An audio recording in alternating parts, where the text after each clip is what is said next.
Good morning, everyone. I'm out here getting an early start today. Welcome back to today's project. So last time we were working on the wiring harness back here and I ran into a little bit of a snag. So I was using, where is it? Trying to use this little guy soldering iron right here that I got at the auto parts store, and this thing just does not work. I don't know what you could use it for, but it's not going to work to heat up these wires. Barely heats up the solder. So what's it say, 30 watts on there? So decided to use some Amazon points and get a little bit of an upgrade. So I picked up a 300 watt adjustable soldering gun. So this should help us finish up what we need to do today for the wiring harness, which is over here, right down here. Fix up this situation, which was not done correctly by previous owners. So we're going to get cracking on that.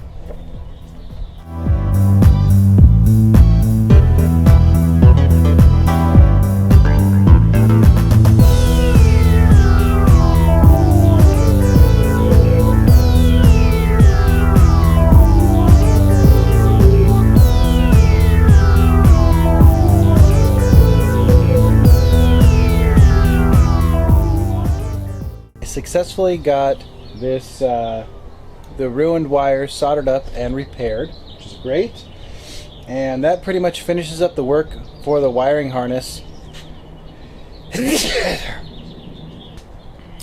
So that pretty much finishes up the work for the wiring harness. Now it's time to remove this board and get it all placed back in the engine bay, best as I remember.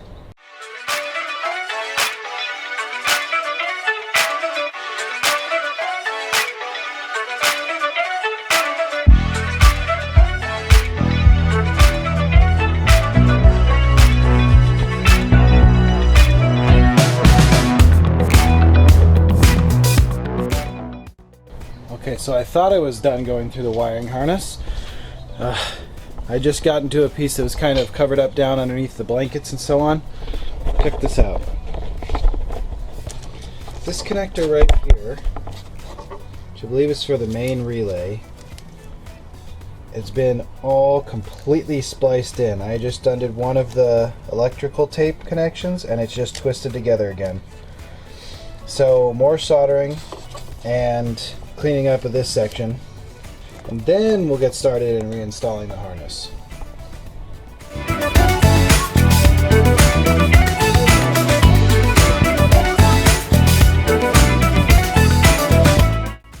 Alright, that is looking much better. This is the connection that was all spliced together. It's resoldered, shrink wrapped inside, and then put inside of this Tessa tape. And I also organized a few more of these ones that were wild and all over the place. So, alright, now I'm going to try and lay this out as best as I remember the way it was, and hopefully bolt it all back into place.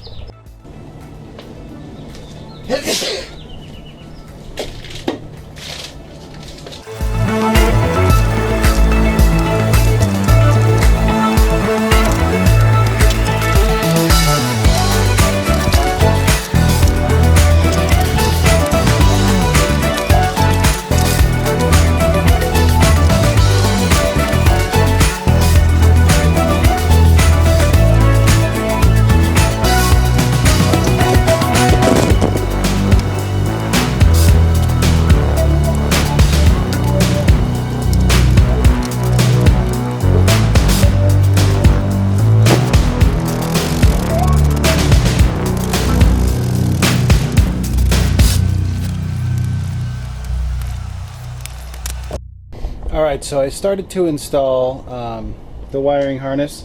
First thing I put in was the fuse block with this bracket, and after cleaning up the engine bay and painting it, this does not look good enough. So I'm going to go ahead and paint this, hang it up to dry, keep working here, and then come back and reinstall this because we have just gone too far and too deep into cleaning this up. And it was supposed to be a quick and dirty build from the beginning, but I've completely changed course on that. We've given ourselves some more time. I'm going through literally every nut and bolt, repainting, making sure there's no rust, which is the right way to do it, but it's taken much longer. As an example, all these right here are general engine bay nuts and bolts that I went ahead and cleaned up and hit with a clear coat, so when we put them in they look good. So this needs to be done up the same way, so I'm going to take care of that right now.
Okay, just grabbed a quick lunch, but I'm pretty sure I sorted out as much as I can with the wiring harness until we actually get the components in here to hook up to it, because I can't really mount anything until I know the correct lengths that I need for all the connections and so on.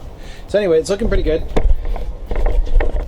But now that I've got that sorted, I think I can go ahead and unmask stuff and maybe get the master cylinder and brake booster in, slave clutch master as well, and start hooking up some of these lines that have been just sitting here in tinfoil and making it look like an engine bay again. I refinished the master cylinder and brake booster, so they'll look nice in here as well. Came out pretty damn good. So right here. So yeah, it cleaned up nicely. This isn't a new one. This is just the one that was in here. So go ahead and pop this back in.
Working under the dash here is one of the things I hate the most. It's like being a contortionist and it kills your back. But I just have 2 more nuts for now to put on for the clutch master, and then hopefully we won't have to be under here for a while.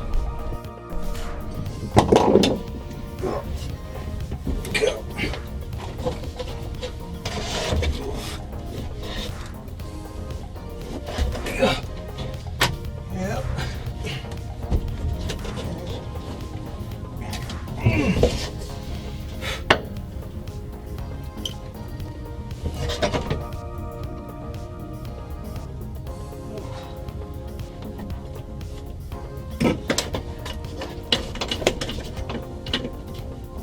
God damn it. Frick. Okay. So I'm out here working, getting this thing back together, and what I'm noticing is that since I did so much to clean it and make it look nice, every time I find just a little something, like this is the bracket that holds the soft line from the clutch master cylinder to the slave cylinder, I'm like, oh, I gotta stop, clean this thing up, this thing looks unacceptable. So again, it's taking me a lot longer to work through this, but I think it's all good. I'll give you guys a shot what it's looking at so far.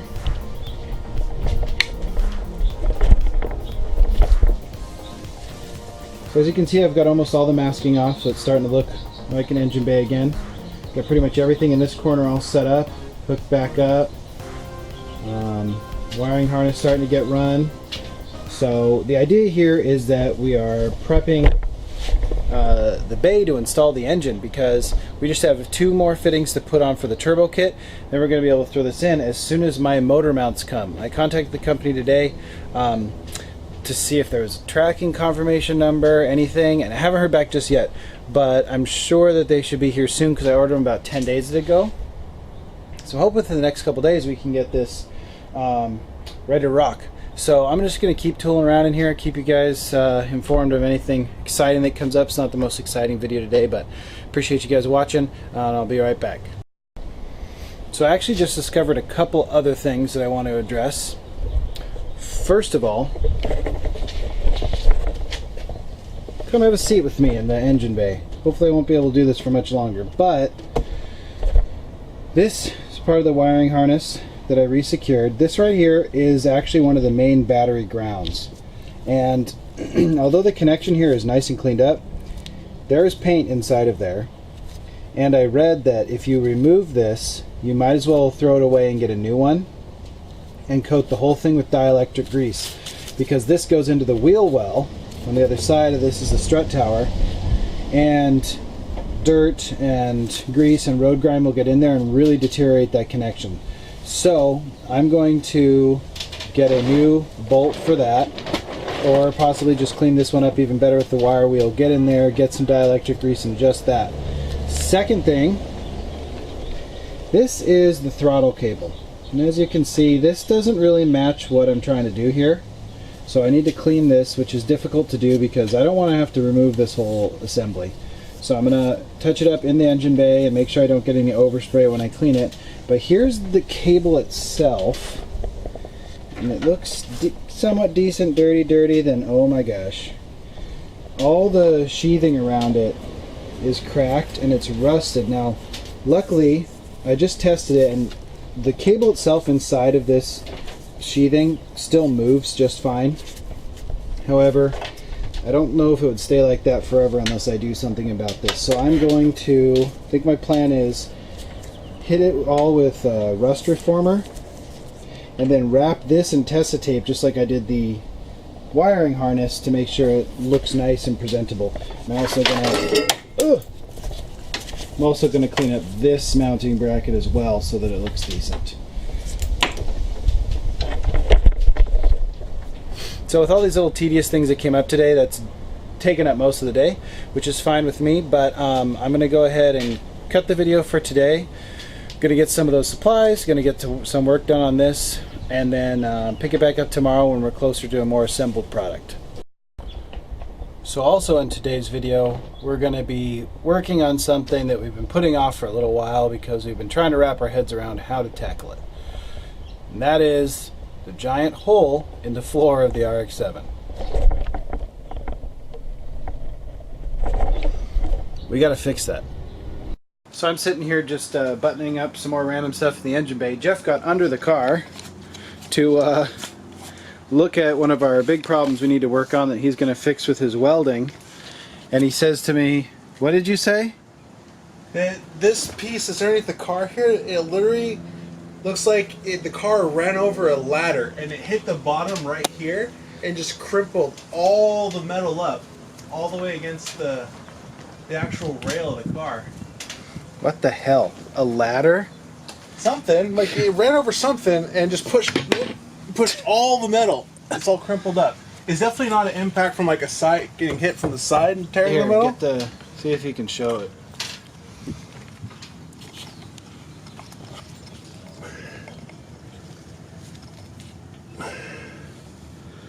Right here, this is a huge hole underneath the car, right? It goes from right here all the way back. You can see all the crimped up metal right here. All this right here. Oh man, this is hard with this camera. With this microphone, it's gonna be all yeah. But right there, you see all the crimped up metal where the light's on. That's weird.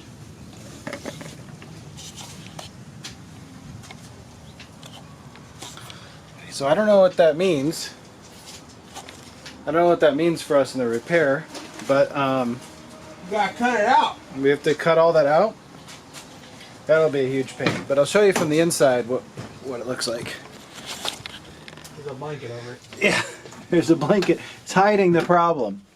That's what we do with our problems. We just throw blankets on it. Okay. Here. There's Jeff's hand. So yeah, that's going to be a challenge. But luckily, Jeff's a weldy guy. He's going to weld it. Get the welder. It's in the garage. I know.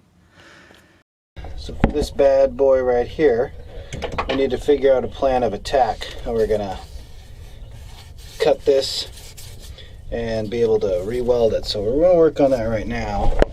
So I have a bit of a suspicion as to how this could have happened, and it could be something else, but a long time ago I took the FC to a track day out at Willow Springs, and we were on the Willow Springs Raceway, and my brakes boiled. I didn't have any upgraded brake fluid, so on the front straight heading down, I went, to brake at the end of accelerating, doing close to probably 110, maybe more, and smashed the brakes, and the pedal just went all the way to the floor.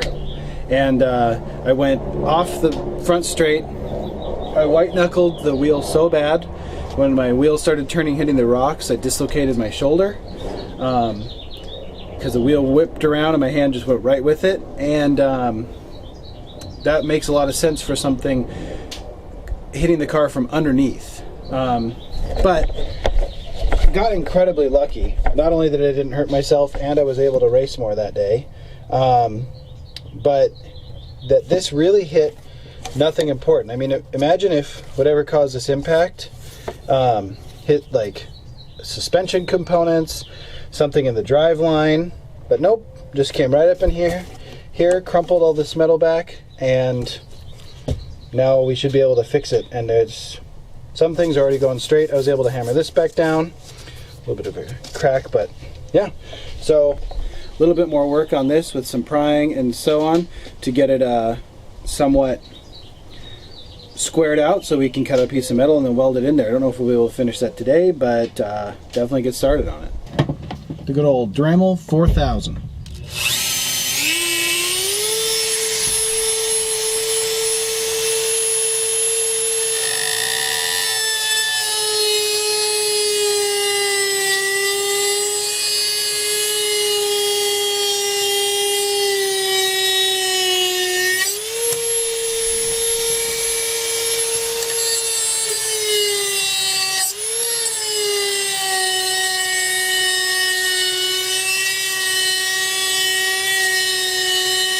Remember how I said that you needed a fire extinguisher? Should probably have the hose nearby.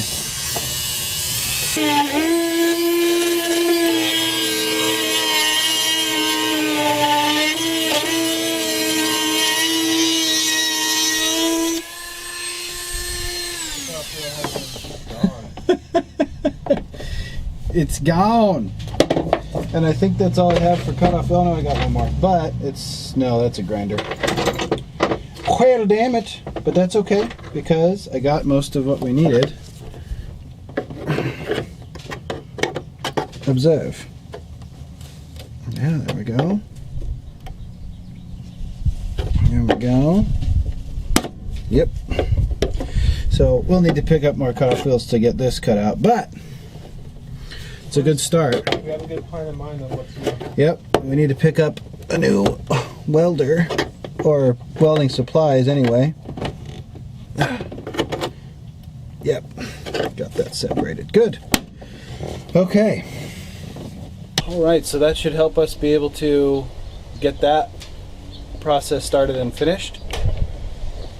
Pretty much. I mean, it's kind of unfortunate, but it's something that we can fix without doing a tremendous amount of work to it. Yep. Got lucky.